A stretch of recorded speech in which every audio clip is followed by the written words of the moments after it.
Glória a Deus. Se você trouxe aí a sua Bíblia, já abre ela em Filipenses capítulo 4. Filipenses capítulo 4. Se tiver gente no corredor aí, chama essa turma para entrar. Vamos todo mundo aqui dentro agora, importante, né? Todos estarem aqui. Filipenses capítulo 4, eu vou ler do 6 ao 9, um texto que nós já ministramos aqui há mais ou menos uns 45 dias atrás. Eu trouxe uma palavra sobre ansiedade, e essa é uma continuação dessa palavra. Então, há mais ou menos uns 45 dias atrás, eu preguei sobre ansiedade, usando esse mesmo texto, e agora, nessa noite, eu vou trazer uma mensagem para vocês, como vencer a ansiedade. Amém, irmãos? Vocês estão precisando vencer a ansiedade, irmãos? Quem é que sofre de ansiedade, além de mim, irmãos? Além de mim. Irmãos, por incrível que pareça, né, a Bíblia nos orienta sobre a ansiedade, mas a ansiedade tem sido cada vez mais um mal, né, desse século, um mal que tem assolado o povo de Deus. Nós estamos vivendo ansiosos por conta de notícias, questões financeiras, saúde, o mundo como um todo. Então nós precisamos muito caminhar em cima dessa pauta, né? Por isso que eu fiz questão de trazer em tão curto período de tempo uma outra palavra sobre essa mesma temática, porque na verdade eu acredito que a gente pode até elaborar uma série depois, né, Bruno? Sentar, elaborar uma série falando sobre depressão, ansiedade, porque realmente é algo que tem assolado não só lá fora, né, gente? Às vezes a gente fala assim, não, o povo lá fora está ansioso, está depressivo porque não tem Jesus. Mas nós também que temos Jesus, estamos andando ansiosos e depressivos também. A depressão, ela é uma causa, né, que a ansiedade vai causar. Se você não tratar, não cuidar dessa ansiedade, ela vai te levar a uma depressão também, tá bom? Então o texto, né, a partir do verso 6, capítulo 4, a partir do verso 6, eu já quero deixar um desafio aqui, né? A gente sempre gosta de deixar esses desafios aí para vocês ao longo da semana. Eu acho que é bacana, que é igual na escola, né? Tem que ter uma pedagogia. Você lembra quando você estava lá na escola, né? Eu lembro, uns 2 anos atrás, né? Quando eu estava ali fazendo 3º ano ainda, né? Então lá na escola, eu lembro que o professor passava o dever de casa. E o que é o dever de casa, irmãos? O dever de casa nada mais é para reforçar aquilo que você já está aprendendo. Então, aquilo que você está aprendendo na sala de aula, então o professor ele vai lá e passa um dever para casa, para quê? Para reforçar ainda mais aquilo que você está vendo dentro da sala de aula. Então, o nosso dever de casa aqui, para reforçar ainda mais, o desafio aqui para você, é você durante essa semana, ler toda a carta de Paulo aos Filipenses, amém?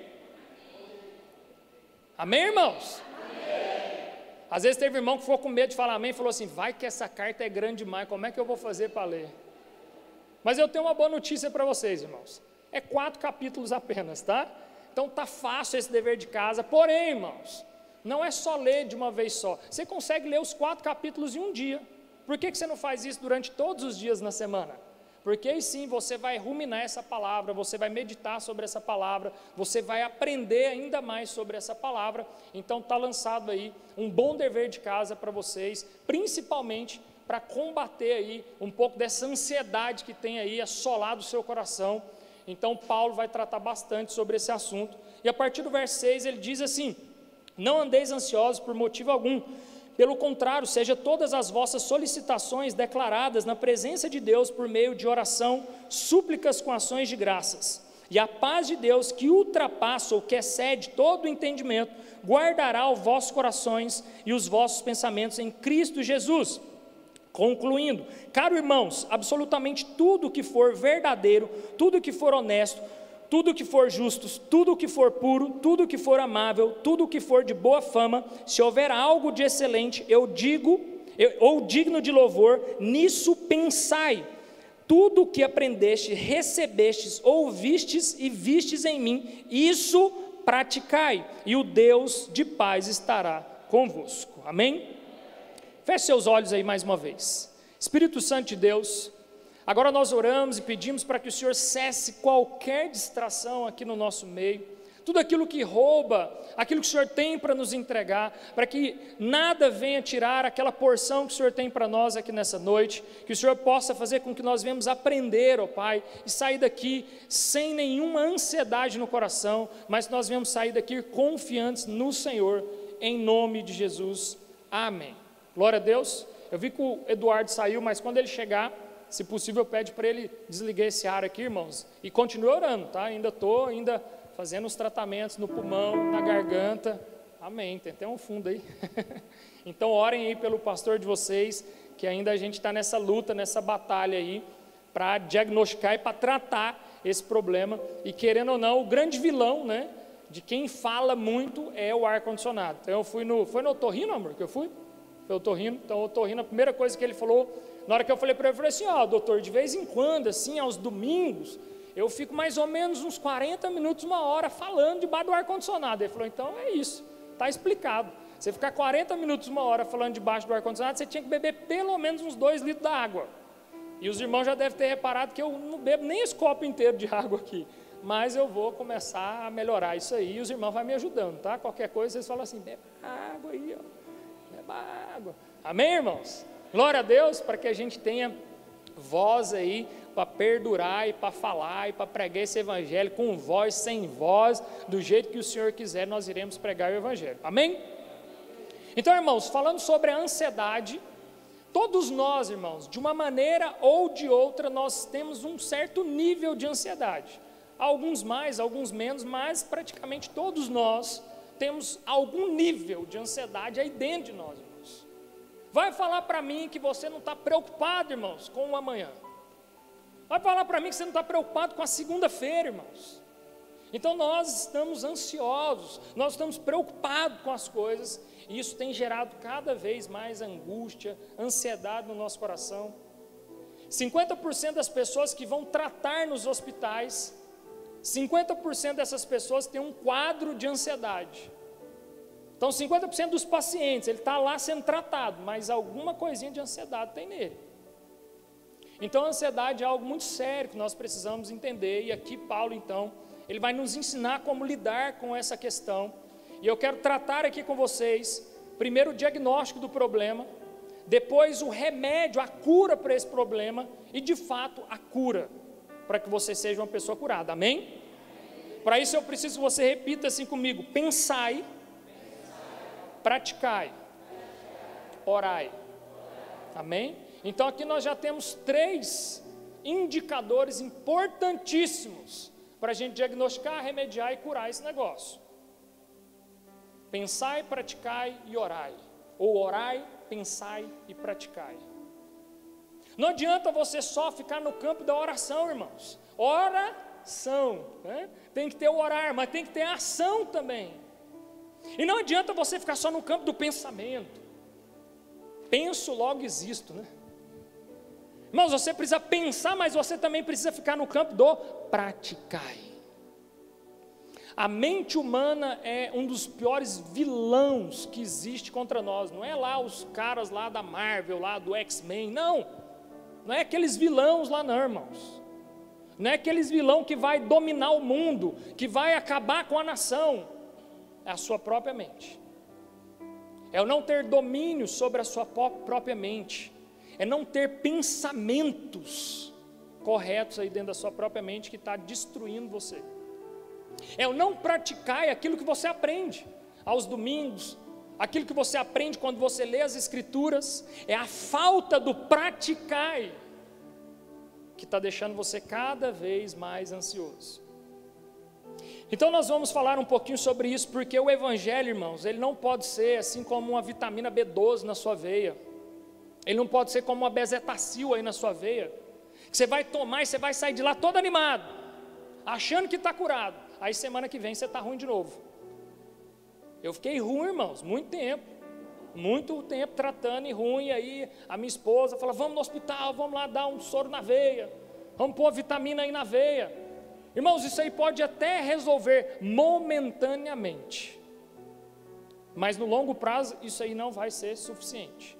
Então o evangelho não é essa injeção de ânimo aqui não, irmãos. Você não pode sair daqui animado, uhul, glória a Deus, fui tratado da ansiedade. Aí segunda-feira chega um monte de notícia ruim. Aí na terça chega mais um monte de notícia ruim. Na quarta as contas estão vencidas, chega o cobrador lá na sua casa. Aí passou o efeito da vitamina, né? Então o evangelho, irmãos, ele tem respostas. O Evangelho ele tem solução, o Evangelho ele tem cura para qualquer problema. Então você não pode ficar se alimentando de domingo em domingo com uma injeção de ânimo e sai daqui todo animadinho, aí na segunda-feira você já não está praticando nada que você ouviu. E como que você vai fazer para praticar aquilo que você ouve? Ora, irmãos, pede para Deus. Senhor, eu sou falho, eu sou fraco nos pensamentos, o meu pensamento é tão fraco, mas o Senhor é aquele que me fortalece, o Senhor é aquele que me dá forças. Espírito Santo, toma o controle da minha vida, porque toda vez que eu pego o controle eu faço burrada. Então toma o controle da minha vida, faça a tua vontade, não a minha, porque a sua é boa, é agradável, é perfeita, a minha é ruim, é maldosa. Então que nós possamos viver isso, mas a gente precisa primeiro identificar, irmãos. A primeira coisa que nós precisamos saber é que se realmente isso que você está sofrendo é ansiedade ou não. Às vezes o que você está sofrendo nem é ansiedade, você está achando que é ansiedade. Então a gente precisa entender algumas coisas do que de fato é ansiedade. A ansiedade não é você ser imprudente com relação ao seu futuro, irmãos. Tem gente que fica muito ansioso em relação ao seu futuro. Mas cuidar do futuro não quer dizer que você é ansioso. Lembra que a Bíblia vai dizer sobre a formiga. A formiga ela está cuidando do seu futuro. Ela ajunta no verão. Para que ela ajunta? Para ela não ter que trabalhar no inverno. Não quer dizer que as formigas são ansiosas. Você acha que as formigas estão ansiosas, irmãos? Nem um pouco. Elas estão muito conscientes do que elas estão fazendo. Então quando você preocupa com o seu futuro, quando você gasta menos hoje, para que você consiga poupar um pouco para o futuro, isso não quer dizer que é ansiedade, isso aí é cautela, isso é sabedoria, isso é preocupação, isso é prudência. Então isso não tem nada a ver com ansiedade. Ansiedade também não é você se fazer de fraco, ter corpo mole para todas as coisas, por estudo, para o trabalho. Ah não, eu vou trabalhar para quê? Basta cada dia o seu próprio mal. É o Senhor que está no controle do amanhã. Ele vai enviar o maná. E aí você não está preocupado em acordar mais cedo, você não está preocupado em fazer uma leitura, você não está preocupado em cuidar da sua saúde. Mas na hora de assistir uma série da Netflix, você não perde um, irmão, já zerou, aí já foi para o Amazon Prime, já foi para o HBO Max, tudo que tem, irmãos. Você zera todas. Você já viu que tem irmão que parece que tem mais tempo que a gente? Como eu não sei. Às vezes você vai conversar com o irmão, você fala assim, você já viu tal? Já. Aquela, já. Conhece? Já. Fala assim, mas onde esse irmão arruma tanto tempo, irmãos?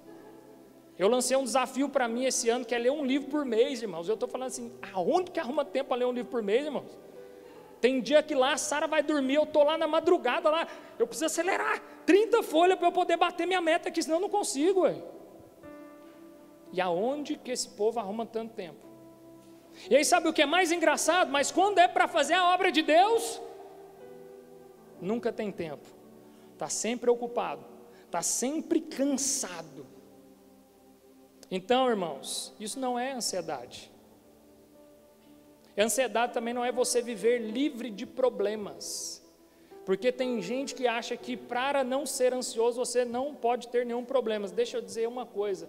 Paulo estava preso, Paulo estava algemado, Paulo estava enfrentando lutas, mas uma coisa que Paulo não estava, era ansioso. Então você precisa entender de fato o que é ansiedade, porque quando eu leio essa carta, toda a carta de Filipenses, eu vejo que a carta está tratando sobre esse problema do início ao fim. Então no primeiro capítulo nós precisamos entender uma coisa, que nós não devemos olhar para os problemas, e sim para Deus. Então a primeira coisa que você precisa aprender dentro desse diagnóstico, é parar de olhar para os problemas, e começar a olhar para Deus, não importa o tamanho do problema. Porque tem gente que é profissional em ficar contando para Deus o tamanho do problema, né? Tem gente que é especialista em chegar para Deus e falar assim, Deus, mas eu estou com tal problema, Deus, mas esse é o meu problema, olha o tamanho do meu problema é grande demais, e aí você coloca Deus desse tamaninho na sua vida. Então por que você não inverte isso? Começa a contar para os seus problemas, o tamanho do seu Deus. Na hora que chegar aquele boleto lá que você está de dificuldade de pagar, você fala assim, boleto, deixa eu te falar uma coisa, eu tenho um Deus que é o dono do ouro e da prata, se eu não conseguir as minhas próprias pernas, Deus vai fazer de alguma maneira, eu vou pagar esse negócio, porque eu creio no Deus que eu sirvo. Então para de contar para Deus o tamanho dos seus problemas e começa a falar para os problemas o tamanho do Deus que você serve, que aí seus problemas ficam pequenos e Deus fica grande. Agora, enquanto você ficar insistindo em remoer o tamanho dos seus problemas e focar na coisa errada, você vai viver ansioso. Enquanto você fica dando foco nos problemas, irmãos, como é difícil fluir quando você fica dando foco nos problemas. Como é difícil aqui na casa do Senhor você fluir no Senhor se você for ficar dando foco nos problemas. Foca naquilo que é as soluções, foca no Senhor. Você veio aqui foi para adorar Ele, não foi para ficar olhando o cisco no olho do irmão, a roupa que o irmão está, a forma que o irmão está. Você viu o irmão está de cara feia, você viu o irmão não veio esse final de semana, será que ele vai sair da igreja? Irmão, você veio aqui para adorar ao Senhor. Você não está aqui para prestar conta para ninguém. A primeira coisa que eu falei para os irmãos que batizaram lá, eu falei assim: vocês agora vão fazer parte da família do Senhor na terra.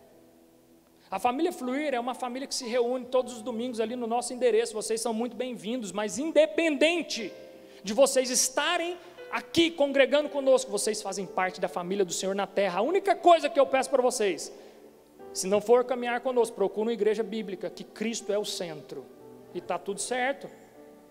Porque o foco, irmãos, não pode estar em homens, porque se a gente está agradando a homens, se a gente está focando em pessoas, se a gente está olhando para os defeitos, tudo estava maravilhoso lá ontem, não estava, irmãos? Mas tinha um monte de defeito, irmãos. Se ficar olhando para os defeitos, a gente não vai fluir. Sabe por que fluiu tão bem ontem? Porque ninguém estava preocupado com problema, se estava chovendo, se não estava, a grama estava na lama e a gente estava na lama jogando queimado e está tudo certo. Vocês viram tanto que a vida se torna mais leve quando você não olha para o problema e você deixa fluir naturalmente. Caiu chuva, nós tomamos banho na chuva, teve o sol, entramos na piscina e está tudo certo. Então, irmãos, que nós possamos parar de olhar para os problemas, porque toda vez que a gente foca nos problemas, nós vamos andar ansiosos. Ainda em Filipenses, se você está com a sua Bíblia aberta, vai lá no capítulo 1, Filipenses capítulo 1, olha o que vai dizer Filipenses capítulo 1, versículo 12, olha o que Paulo escreve: desejo, portanto, irmãos, que saibais que tudo o que me aconteceu tem, ao contrário, servido para o progresso do Evangelho. Paulo estava preso, irmãos. Paulo estava aprisionado. E o que ele está falando? Tudo que está me acontecendo, gente, tudo aqui está acontecendo para o progresso do Evangelho. Paulo não estava olhando para a situação, mas para as oportunidades. Porque senão nós vamos ser igual os 12 espias, né? Que foi lá espiar a terra prometida, lá de Israel. Os caras foram lá espiar, 10 volta, que jeito? A terra é até boa, mas tem uns gigantes lá, então não é para nós não, larga a mão disso aí. Às vezes, irmãos, a bênção do Senhor está na sua porta. Às vezes aquilo que você tanto está querendo no Senhor está aí do seu lado, só porque você está vendo tanta dificuldade, tanto problema, que você não desfruta da terra prometida. Você não desfruta das bênçãos do Senhor, porque você está olhando para o problema e não para o tamanho do seu Deus. De 12, 10 olharam mais para o problema. Só Josué e Caleb conseguiram olhar com um olhar espiritual e tomar posse, falar: isso aqui é para nós, independente do tamanho do problema, isso aqui é para nós. Então, irmãos, para de focar no tamanho dos seus problemas, no tamanho das suas dificuldades. No segundo capítulo, ele vai tratar sobre os relacionamentos, irmãos. Como os relacionamentos têm gerado ansiedade em nós. As brigas conjugais dentro de casa. Sabia que um dos maiores motivos de estresse da maioria das pessoas está no seu convívio dentro de casa? Uma das coisas que mais tem deixado as pessoas ansiosas é no estresse que é gerado dentro da sua própria casa, dentro do relacionamento, dentro do seu próprio lar. marido e esposa, pai e filho, irmão e irmão. Então, dentro do seu próprio lar, não tem tido paz nas relações. E isso tem gerado estresse. Dentro da família do Senhor aqui. Dentro da própria igreja, irmãos. Relacionamentos atritados, que não são resolvidos, isso gera um estresse, irmãos. Gera um estresse em você. Aqui, na carta aqui de Filipenses, no capítulo 2, vai falar que as irmãs da igreja estavam em briga constante, irmãos. Ainda bem que aqui não acontece isso, né? As irmãs aqui ninguém briga, né, irmão? Glória a Deus. Mas aqui ele estava relatando que as irmãs estavam em atrito, estavam em briga constante, dificuldade nas relações. Deixa eu dizer algo, irmão, se você tem dificuldade em relações, em se relacionar com pessoas, faça, assim como vai nos orientar em Filipenses capítulo 2, do 5 ao 8, que haja em nós o mesmo sentimento que houve também em Cristo Jesus, que sendo em forma de Deus, não teve por usurpação ser como Deus, mas se esvaziou a si mesmo, tomando forma de servo, fazendo-se semelhante aos homens, se humilhou, irmãos. Então, se você tem dificuldade em se relacionar, tem atritos no relacionamento, que haja esse mesmo sentimento que houve em Cristo Jesus. Você não é ninguém, irmãos. Você não é tão ruim quanto você pensa, não. Isso é pior do que você pensa. Então, toda vez que você tiver um atrito com algum irmão e ficar achando que o irmão que é chato, o irmão que é difícil de lidar, não, irmãos, olha para você e fala assim: eu sou muito pior do que eu penso. Muito pior do que eu penso, eu sou muito pior do que eu imaginava que eu era.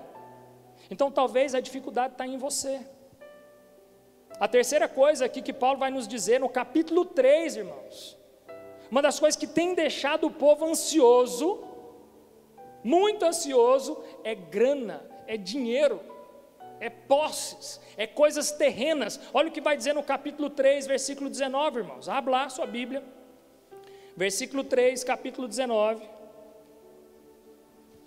Olha o que diz: o fim dessas pessoas é a perdição, o Deus delas é o estômago, é o orgulho que elas ostentam, fundamentando-se no que é vergonhoso. Eles se preocupam apenas com o que é terreno. A Bíblia vai dizer que quem ama o dinheiro nunca se fartará. Aquele que ama o dinheiro, irmãos, nunca se fartará.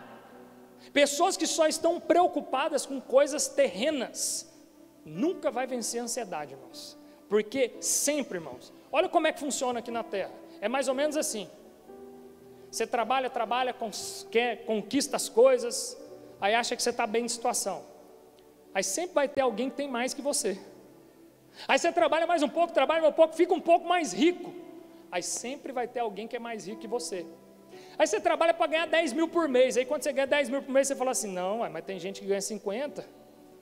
Aí você trabalha para ganhar 50, aí quando você ganha 50, você descobre que tem gente que ganha 100. Aí tem uma historinha, irmãos. A historinha diz o seguinte: uma vez um cara muito bem sucedido pegou seu carro importado, foi fazer uma viagem com o seu amigo, e aí quando ele para no aeroporto, né, para embarcar, de repente um amigo dele fala: não, você vai entrar pelos fundos ali, tal, no portão tal. Aí ele entra, chega lá, o amigo: não, nós vamos no meu jato particular. Aí o cara bem sucedido, de carro importado, fala assim: nossa, meu sonho é ter um jato particular. Aí eles retornam da viagem, o cara entra no carro dele importado, vai embora, vai encontrar com o amigo dele, não tão bem sucedido, está no carrinho dele ali, mais ou menos, olha para o carro do amigo e fala assim: rapaz, meu sonho é ter um carro igual ao seu. Aí o amigo, não tão bem sucedido, vai embora no carrinho dele, mais ou menos, aí encontra com outro amigo dele no futebol, e ele no futebol tem um amigo que vai de bicicleta. Aí o de bicicleta olha para ele e fala assim: rapaz, meu sonho era ter um carro igual ao seu. Aí o de bicicleta vai embora do futebol, está indo embora, encontra com um amigo na padaria, na bicicletinha dele, aí o amigo na padaria está a pé, fala assim: rapaz, eu queria comprar uma bicicleta, que está difícil andar a pé. Aí o que está a pé está indo embora, de repente ele para no ponto de ônibus para pegar o ônibus, vem um cara na cadeira de roda, empurrando, remando na cadeira de roda, vira para ele e fala assim: meu sonho era ter 2 pares de perna para poder andar igual a você. Sabe qual que é a moral da história? Não importa o que você tem, se você anda ansioso, nunca será suficiente. Nunca será suficiente, não importa o que você tem, irmãos. Porque vai ter gente que vai estar andando num jato, mas vai estar depressivo, vai estar ansioso, porque o concorrente dele está montando uma empresa maior, o concorrente dele comprou um jato maior do que o dele. E aí é muito pior até, irmãos, quando você entra nesse jogo de ego, de comparação, aí você está detonado. E sabe o que é o problema das redes sociais? E aí é o mal desse século, irmãos. Olha o tanto que é perigoso isso. Vou abrir um parênteses aqui. Elon Musk soltou na semana retrasada, ele falou que o novo projeto dele, olha isso, irmãos, o novo projeto, quem não sabe, Elon Musk é lá o dono da Tesla, aqueles carros que andam sozinho, é dono da SpaceX, que é aquele foguete que foi, subiu, voltou, estacionou de ré. Esse é o Elon Musk. A nova empreitada dele ele falou que agora com essas tecnologias, ChatGPT, inteligência artificial, a nova meta dele é pegar um chip e colocar dentro da cabeça do homem, para que o homem não precise mais estudar. É tipo assim, eu quero fazer o upload da Bíblia, 3 horas, pronto, isso é a Bíblia. Não, agora eu quero ter um curso de administração, em vez de você ficar 4 anos, você vai ficar 4 horas lá fazendo o upload da administração. Não, gostei não, agora eu vou fazer psicologia. Então, essa é a nova meta dele. Aí questionaram ele. Falaram assim, Elon Musk, é impossível colocar uma parte mecânica dentro de uma parte humana. Ele falou, claro que não, já existe isso. Aí todo mundo falou, como assim? Nós já temos uma parte mecânica. Aí ele apontou o celular. Ninguém hoje vive mais sem essa parte mecânica. A diferença é que em vez de estar na mão, vai estar dentro da cabeça.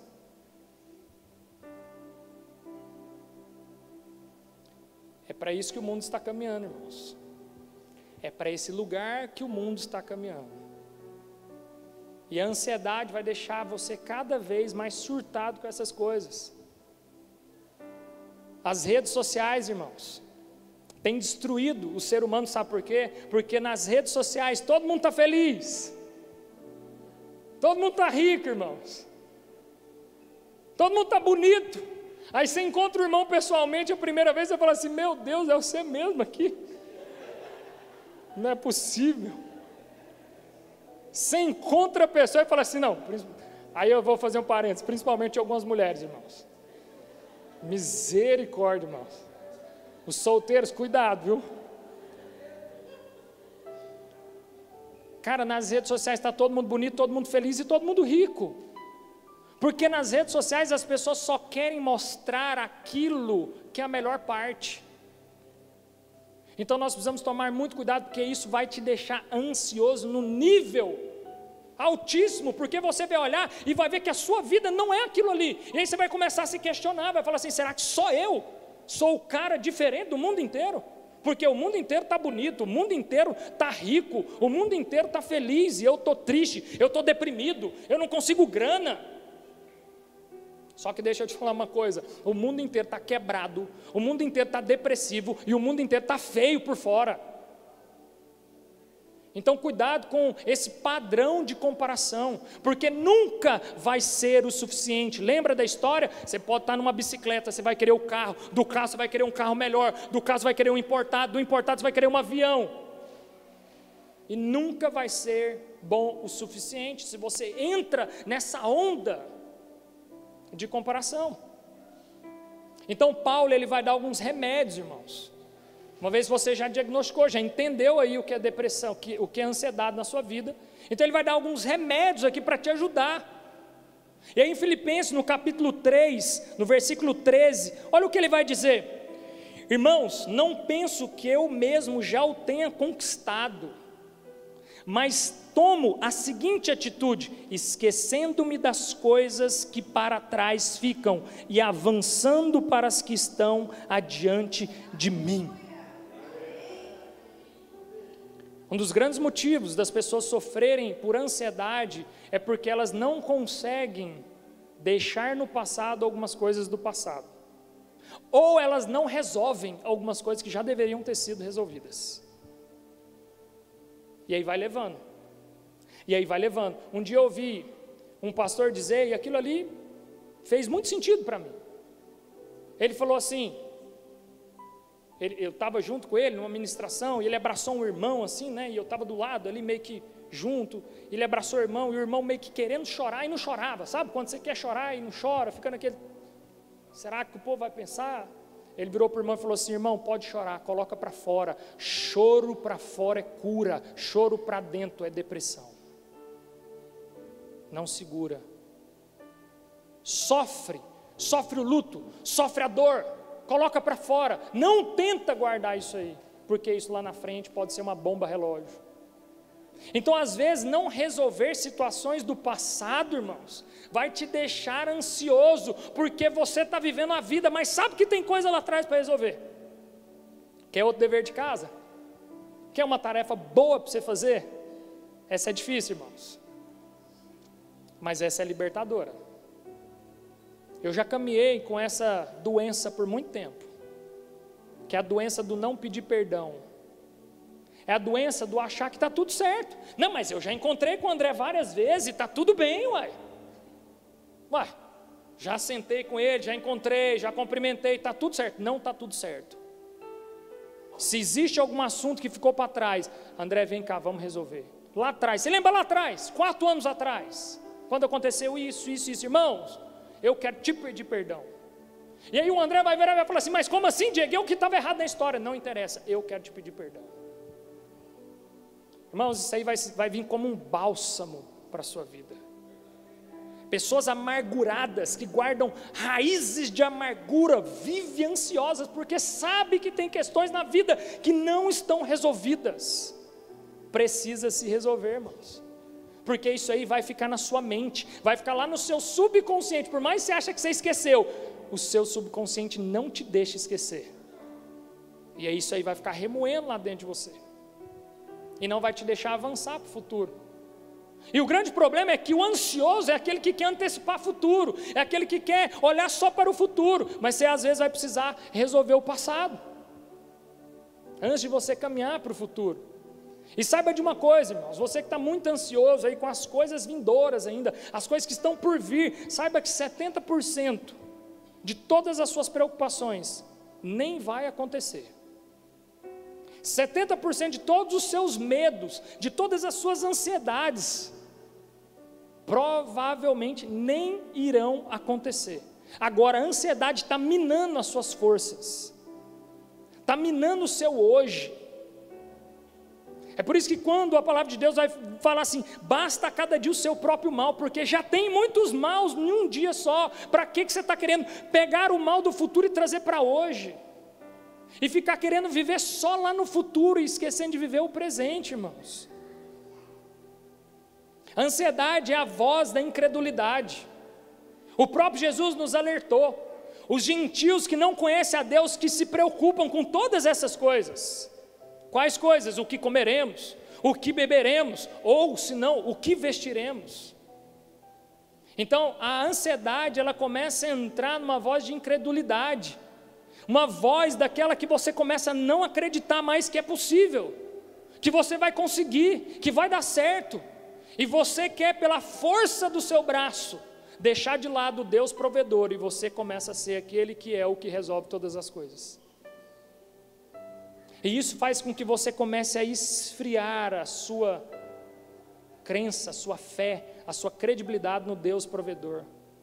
A palavra de Deus vai dizer que o choro pode durar uma noite, irmãos, mas pela manhã vai vir alegria. Então, mesmo que seja uma noite difícil, mesmo que seja um dia difícil, esforça-te para entrar no descanso. Está difícil, irmãos? Esforça-te para entrar no descanso o quanto antes, porque a Bíblia vai dizer que Ele é aquele que trabalha até para os que dormem.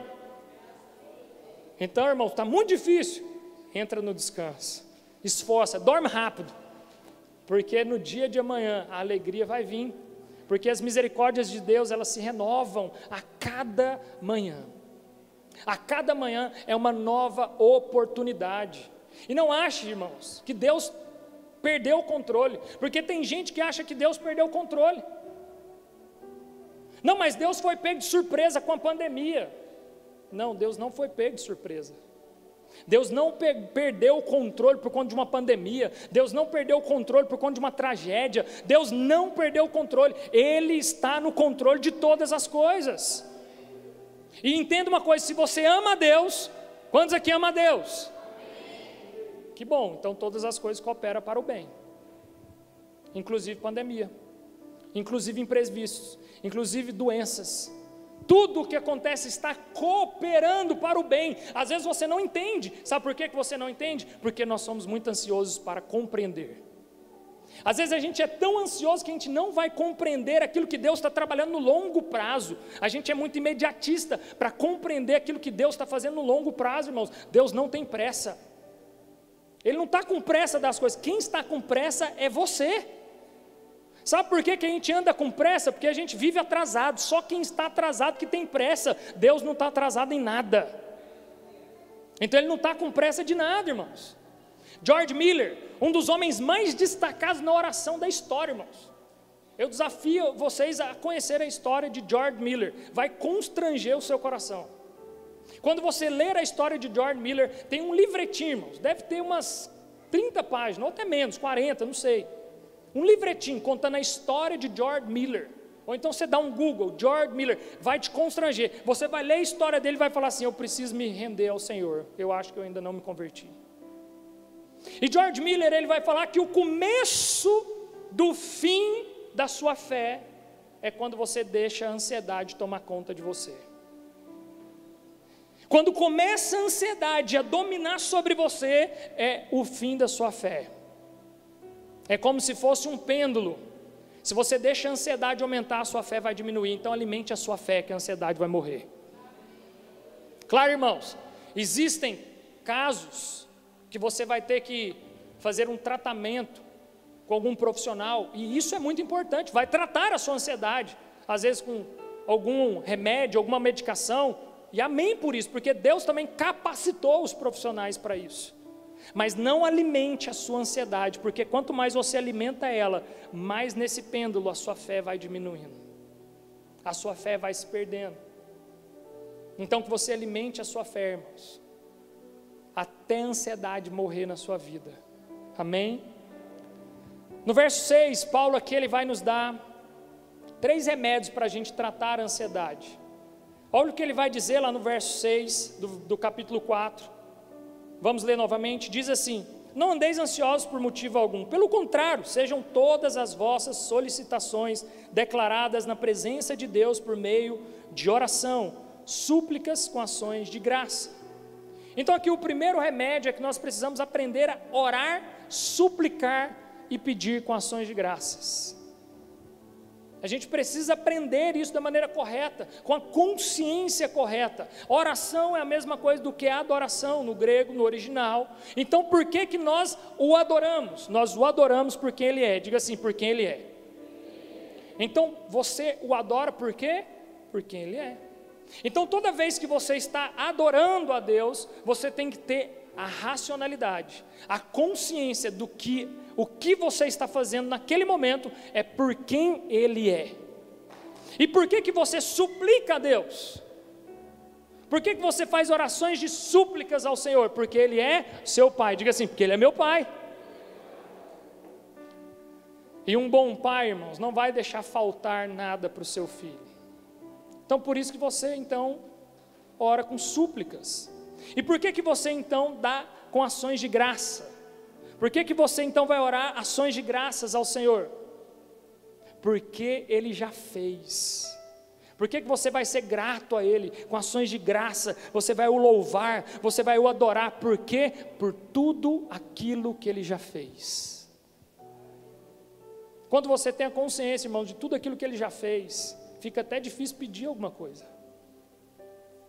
Às vezes quando a sua oração está sendo uma oração só de petição, você está pedindo demais. Talvez é porque você ainda não tem a consciência daquilo que Ele já fez por você. Porque quando você tem a consciência daquilo que Ele já fez por você, quando você vai pedir alguma coisa, você fala assim, é verdade, não tem mais nada do que eu pedi. Ele já me deu tudo que eu precisava. Ele já fez por mim tudo o que era necessário. Mas como um bom pai, você ainda suplica a Ele. Você faz orações de petições. E Ele, como um bom pai, ainda com a sua graça e misericórdia, te abençoa, muito além daquilo que você pede, muito além daquilo que você merece, porque o favor e a graça dele está sobre você. E o segundo remédio é que você precisa aprender a pensar corretamente. Olha no verso 8 o que ele vai dizer: Concluindo, caros irmãos, absolutamente tudo que for verdadeiro, tudo que for honesto, tudo que for justo, tudo que for puro, tudo que for amável, tudo que for de boa fama, se houver algo de excelente ou digno de louvor, nisso pensai. Então a vitória, irmãos, na maioria das vezes ela está onde? Na mente. Sabia que os técnicos de futebol, ou os técnicos de basquete, ou de qualquer esporte de alto rendimento, natação, vai conversar com o Michael Phelps, tem o documentário dele, depois assiste o Michael Phelps, ele fala que ele sempre venceu antes de entrar na piscina. O nadador que mais bateu recorde na história, o cara que mais ganhou medalhas na história, ele falava assim: a minha vitória não estava na piscina, a minha vitória estava fora da piscina. Vocês já viram aquele time de rugby, o All Blacks? Vocês já viram eles fazendo aquela dança deles lá, que eles começam a dançar, bater no peito, bater assim, falar, gritar? Sabe por que aquilo lá? Pergunta para eles por que aquilo lá eles já estão ganhando o jogo antes de começar o jogo, eles já estão intimidando o adversário, porque a vitória deles já está na mente eles já estão pensando, eles já estão intimidando o adversário deles, muito antes de jogar, fica até mais fácil o jogo depois dessa. Então nós precisamos pensar corretamente. E como que você vai pensar corretamente? Primeiro, você precisa conhecer o Deus que você serve. E a única maneira de você conhecer Ele é mergulhando nas Escrituras, irmãos. Então olha só, o Deus que você serve, o Deus que você precisa conhecer, é um Deus que é infinito, imenso, eterno, imutável, onipresente, onisciente, onipotente, transcendente, soberano. É um Deus que está no controle do universo, é um Deus que está no controle da igreja, é um Deus que está no controle da sua vida. Então quando você pensa corretamente sobre o Deus que você serve, algumas coisas vão mudar na sua ótica. Porque todas as vezes que você se deparar com uma dificuldade muito grande, com um inimigo muito grande, você vai falar: eu sirvo um Deus que é eterno, que é infinito, que é imenso, um Deus que é imutável, um Deus que é onipresente, onipotente, onisciente, transcendente, soberano sobre todas as coisas. Fica difícil achar algum problema maior do que esse Deus aqui, viu? Na verdade eu não conheço. Então quando você tem a consciência correta, você para de reclamar e você começa a agradecer, que você fala assim: esse é o meu Pai, esse é o Deus que eu sirvo, esse é o Deus que eu acredito. E aí você passa então a ter um coração mais grato, e um coração grato, não há espaço para ficar tão ansioso, irmãos. Quanto mais grato você é no coração, quanto mais contentamento. Essa palavra, irmãos, tem que estar aí na sua mente: contentamento. Diga assim comigo: contentamento.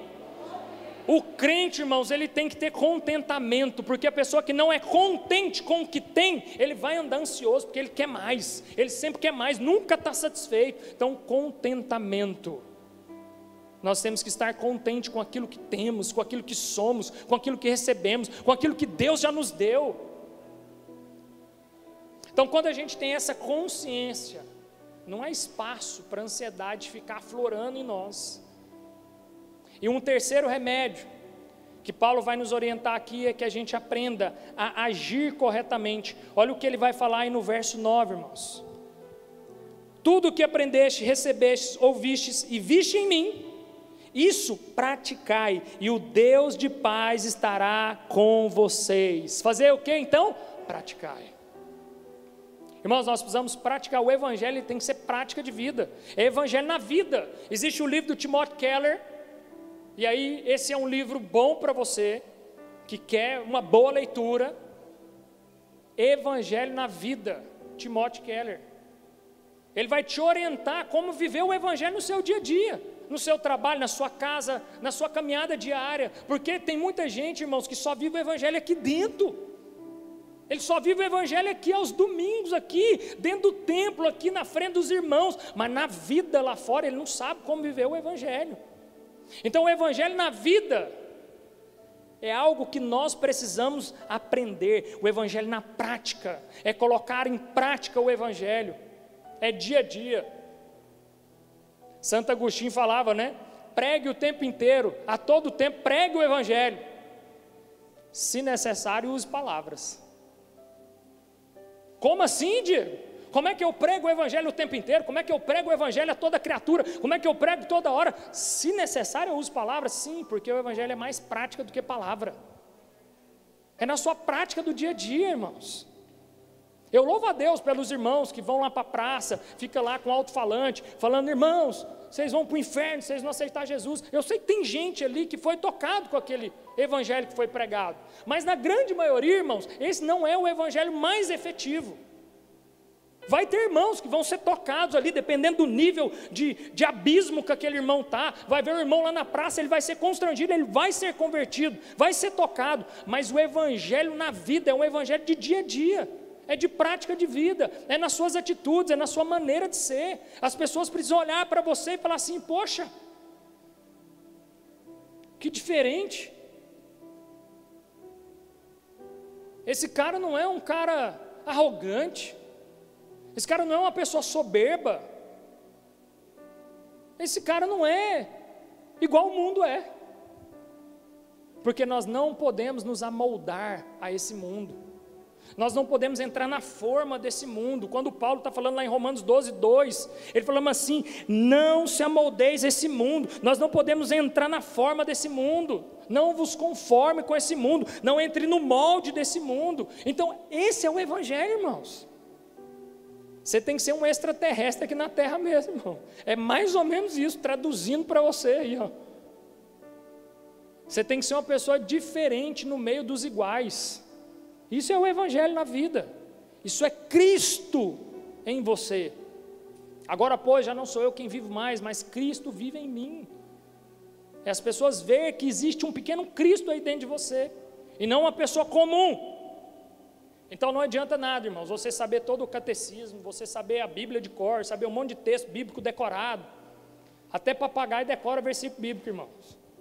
Então não adianta você falar assim: não, competição de quem sabe mais versículo bíblico. Apesar que é bom, eu e minha esposa já brincou muito disso. É bom para você decorar, irmão, mas isso não é o evangelho, não. Tá? Não é isso que vai fazer você pregar o evangelho, você viver o evangelho na prática. Então você precisa colocar em prática tudo aquilo que você aprende com as Escrituras. Então 3 coisas que nós precisamos aprender aqui: orar corretamente, pensar corretamente e agir corretamente. A partir disso, então, nós temos a cura. E aí, qual é a cura do problema da ansiedade? Olha o que Paulo vai dizer aqui nessa carta, no verso 7. E a paz de Deus, que ultrapassa todo entendimento humano, guardará o vosso coração e os vossos pensamentos em Cristo Jesus. A paz que excede o entendimento, irmãos, é o mesmo pensamento que Paulo teve quando ele estava preso nas masmorras, indo para o corredor da morte, irmãos. Eu sei em quem tenho crido e estou certo que Deus é fiel. Ele estava indo para o corredor da morte, mas ele estava em paz. Então essa paz que excede o entendimento não quer dizer que você não vai ter problema, irmãos. Não tem como viver sem problema, não. Todo mundo tem problema e os problemas vão continuar. Não quer dizer que eles vão acabar, não. Não quer dizer que, nossa, num passo de mágica Deus vai acabar com todos os meus problemas. Não, irmão, você vai ter muita aflição aqui nessa terra. É muito problema mesmo. Só que você tem que estar em paz. Por isso que a gente fala a graça e a paz. A paz é a evidência daquele que entendeu a graça, o favor imerecido. Eu não era digno, eu não era merecedor, eu não merecia nada disso, mas mesmo assim eu recebi. Por isso eu estou em paz, porque nada que eu esteja vivendo aqui nesse mundo caído se compara àquilo que eu já recebi na glória. Então, irmãos, não importa se você está cansado, não importa se você está enfrentando lutas, não importa se você está em luto, existe uma paz que excede todo entendimento humano. E essa paz que tem que estar em nós, irmãos. Mesmo que haja cansaço, mesmo que haja luta, as pessoas são profissionais em andar cabisbaixa. Você chega nas pessoas e fala assim: Murilo, você está bem? Você fala assim: estou mais ou menos, estou levando. Eu sei que a vida não é fácil, irmãos. Eu sei que no mundo nós temos aflições, mas nós precisamos carregar uma paz. Enquanto nós não carregarmos essa paz dentro de nós, uma paz que excede toda a compreensão humana, às vezes está tudo ruim, mas a pessoa está em paz, nós não nos livramos da ansiedade, irmãos. A ansiedade, ela vai assolar todos os nossos dias, porque todo dia ela vai bater na sua porta, e ela vai falar para você assim, ó, você não é capaz, você não é suficiente, você está fazendo pouco, você precisa fazer mais, você tem que acordar mais cedo, você está acordando tarde, aí você começa a acordar às 6 horas da manhã, aí vem um infeliz no Instagram e acorda 4h57, aí você fala, pelo amor de Deus, e ainda toma banho gelado. Irmão, pode ser Goiânia, pode ser Tocantins, pode ser onde for, Cuiabá, é banho quente, irmãos. Ué, o problema é dele se ele toma banho gelado. Mas não, ele toma banho gelado e ficou milionário. Vai nessa, irmãos. Vai nessa. Vai tomar banho gelado para ver se você fica milionário. Que vai deixar ser milionário é trabalhar, é ler, é estudar. Então nós precisamos tomar muito cuidado com isso, porque senão essa paz, ela vai ser roubada. Ela vai ser roubada num piscar de olhos. É muita coisa te cobrando, é muita cobrança. Então, se você não andar em paz, paz com Deus, paz com o mundo, paz com o seu próximo, você vai viver ansioso, irmãos. Então esteja em paz, esteja tranquilo, porque esse mundo ele vai te cobrar demais. Esse mundo ele tem cobrado um padrão nas pessoas, você tem que entrar dentro desse padrão de produção, produtividade. Se você não produz, você nunca vai ser alguém que você gostaria de ser. Irmãos, quem você gostaria de ser? Paulo vai falar assim, as coisas velhas já deixei para trás, agora eu vou rumo ao alvo, porque não é eu mais que vivo agora, é Cristo vivendo em mim. Então não importa o que o padrão do mundo está falando para mim, não é esse padrão que serve para mim mais. Entenda uma coisa, existe patologia, irmãos. Deixa eu dizer uma coisa, obrigado aí, viu? Os irmãos estão me ajudando, só que eu não bebi nada desse aqui ainda. Vocês têm que ficar lá no fundo, bebendo a água, assim, ó, irmão. Mas bebe, irmão, bebe aí. Obrigado, viu, Emanuel? Beber, né, irmão? Desculpa, né? Preciso beber, obrigado. Agora vocês me lembram onde eu estava. O que é? Não, eu quero saber onde eu estava agora. Tudo é um padrão, irmãos. Tudo tem um padrão e a gente está se amoldando a esse padrão e a gente não consegue viver uma vida em paz se a gente for entrar no padrão que o mundo está impondo para nós. Se a gente for entrar nessa onda do que o mundo está impondo para nós, nós vamos viver sem paz. E essa paz que excede o entendimento humano, irmãos, é eu ver que tem um irmão acordando 4h57, é eu ver que tem um irmão ficando milionário, é eu ver que tem um irmão viajando no mundo, é eu ver que tem um irmão bonito no Instagram e eu não estou tão bonito, é eu ver que tem um irmão magro e eu estou gordo. Essa é a paz, que eu não estou preocupado com eles, eu estou preocupado com o que Cristo quer para mim. Essa é a paz. Essa é a paz que eu tenho que ter. Eu estou em paz com Deus, paz com o mundo, paz com o meu próximo. Não importa o que o mundo está falando para mim, não importa o que o mundo está cobrando de mim. Eu não sou desse mundo, eu só estou de passagem. Eu sou um peregrino e um forasteiro nessa terra. Se você não tem a consciência que você está de passagem nessa terra, que você é um peregrino, que você é um forasteiro, irmão, você vai se amoldar, você vai crescer igual esse mundo diz que você tem que ser. E aí é dureza, irmãos. Porque para ser como o mundo quer que você seja, você vai ter que entrar nessa rota, você vai ter que entrar nessa corrida. Você não vai conseguir, irmãos, ter essa paz. Você não vai conseguir colocar a cabeça na cama e descansar, porque você vai estar preocupado com o que as pessoas estão pensando de você. Você vai estar preocupado com a nova promoção que você vai ter que receber lá no seu trabalho. Você vai estar preocupado com o dia de amanhã, irmãos. E o dia de amanhã basta o seu próprio mal a cada dia. Então que nós possamos entrar nesse descanso, irmãos. Mas até para entrar no descanso, a Bíblia vai dizer assim, esforça-te. Por que a Bíblia vai falar esforça-te para entrar no descanso? Porque Deus sabe o tanto que é difícil entrar nesse descanso. O tanto que é difícil para você entrar no descanso. Nós lá em casa, nós estamos começando a implantar uma rotina do sono. é um desativar. Porque hoje a vida é tão acelerada, irmão, se você não desativar, você não dorme, você não desliga. Eu mesmo não desligo. Então você precisa, tipo assim, 1 hora antes de dormir, você já tira o celular, bota ele longe. E aí tem gente que dorme com o celular do lado da cabeceira. É eu, né, carregando do lado da cabeceira. Só que existe um estudo, irmãos, que diz que o celular, ele emite tanta frequência, ondas de frequência, que ele mesmo estando do seu lado ali, se ele não estiver no modo avião, essas frequências estão te atribulando a noite inteira. Depois que eu vi isso, eu falei, tá aí o segredo, eu durmo com ele quase debaixo do travesseiro, assim, ó. Eu ponho ele bem do ladinho, assim, que qualquer coisa você dá uma pitadinha, dá uma olhada, assim, né? Então nós estamos fazendo isso lá, já tira, deixa ele na sala, bota no modo avião. Até porque eu entendi uma coisa, irmão, notícia ruim chega rápido. A notícia ruim, ela chega mais rápido que a boa. Então se alguma coisa tiver que acontecer, alguém tiver que falar com você, vai dar um jeito.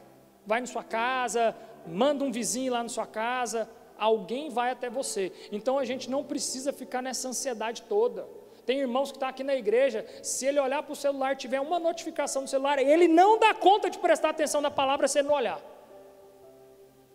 Estou mentindo, irmãos? Notificou alguma coisa lá, ele tem que dar uma olhada, quem que é isso aqui? Olha, curtiu minha foto, olha lá, curtiu minha foto. O Leandro Vieira postou um negócio bacana hoje.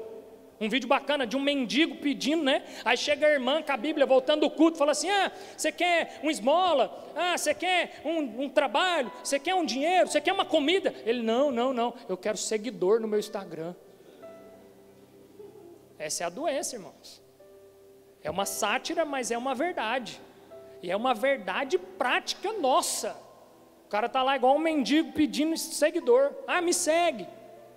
Então nós estamos muito, irmãos, apegado ao que esse mundo está nos amoldando, e isso está gerando uma ansiedade em excesso no meio de nós, no meio da igreja, no meio do povo de Deus. E a ansiedade, irmãos, ela não cabe no mesmo lugar do que a fé. Quanto mais ansioso, mais sua fé se esfria, porque a fé é a convicção, a certeza das coisas que ainda não aconteceram. Como é que um ansioso consegue ter fé se as coisas nem aconteceram? O ansioso é aquele que já quer garantir que tudo vai dar certo, ele já quer arrumar tudo, ele já quer garantir, ele já está preocupado com o futuro. Então a sua fé vai esfriando. Quanto mais você alimenta a sua ansiedade, mais a sua fé vai morrendo. Então comece a alimentar mais a sua fé, para que a sua ansiedade morra. E para a gente encerrar e caminhar por fim, eu quero dar alguns diagnósticos simples aqui para a igreja. Se os irmãos do louvor quiserem vir para cá, para a gente cantar uma canção.